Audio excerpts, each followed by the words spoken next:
Hi guys, எல்லோரும் எப்படி இருக்கீங்க? வாங்க கவலை மீன் க்ளீன் பண்ணி வறுக்கலாம். பவுல் எடுத்துக்குங்க, மீன் அதில் சேர்த்துக்கலாங்க.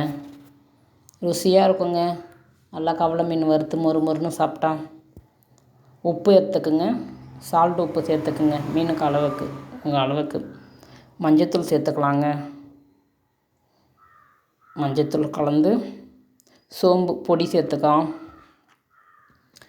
கார மிளகாய்த்தூள் சேர்த்துக்கலாம். குழம்பு மிளகாய்த்தூள் சேர்த்துக்கலாங்க. எலுமிச்சம்பழம் சேர்த்துக்கலாம். புழிஞ்சு விட்டுருங்க. நல்லாயிருக்கும் எலுமிச்சம்பழம் சேர்த்திங்கன்னா. அந்த விதையெல்லாம் மேலே இருக்கிறதெல்லாம் எடுத்துருங்க.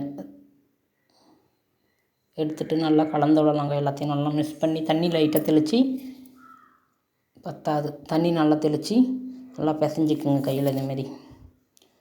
நல்லாயிருக்குங்க. கவலை மீன் வச்சு ரசம் வச்சு வெத்து சாம்பார் வச்சு செஞ்சால் சாப்பிட்டு பாருங்கள், சூப்பராக இருக்கும். மிளகாய்த்தூள் பத்தலை, நான் இன்னும் கொஞ்சம் சேர்த்துக்கிறேன். உங்கள் காரத்துக்கு தகுந்த மாதிரி நீங்கள் சேர்த்துக்குங்க. நல்லா சூப்பராக இருக்கும். பெரிய மீனோடு இது தாங்க சத்து. நல்லா டேஸ்ட்டாக சாப்பிட்றதுக்கும் நல்ல சத்து. தண்ணி ஊற்றி பிசைஞ்சிக்கலாம். பெரிய பெரிய மீன்லாம் பார்க்க தான் பெருசாக இருக்கும், அதில் ஒன்றும் ஹெல்த்து கிடையாது. இதுமாரி சின்ன மீன் செஞ்சு சாப்பிட்டு பாருங்கள். மசாலா ரெடி ஆகிடுச்சி. நல்லா போட்டு மசாலா போட்டு வச்சாச்சு. கொஞ்சம் ஊற வச்சுக்கிறேன். ஊற வச்சு தோசைக்கல் போட்டு எண்ணெய் ஊற்றி வச்சுருக்கேங்க. அதை போட்டு எடுத்துக்கலாம் காஞ்சோனே. நான் எல்லாத்தையும் வீடியோவில் காட்டலை. ஊற வச்சு அரை மணி நேரத்து ஊற வச்சுட்டேன். அதுக்கப்புறம் தோசைக்கல் போட்டு எண்ணெய் ஊற்றி போட்டு எடுத்துக்கலாம். நல்லா மொறு மொறுன்னு வருங்க. அவ்வளோ டேஸ்ட்டாக இருக்கும். வேணும் வேணும்னு கேட்டு கேட்டு வாங்கி வாங்கி சாப்பிடுவாங்க. வறுக்கும் போதே காலியாகிடும் சூடாக. திருப்பி விட்டுக்கலாம் மீனை.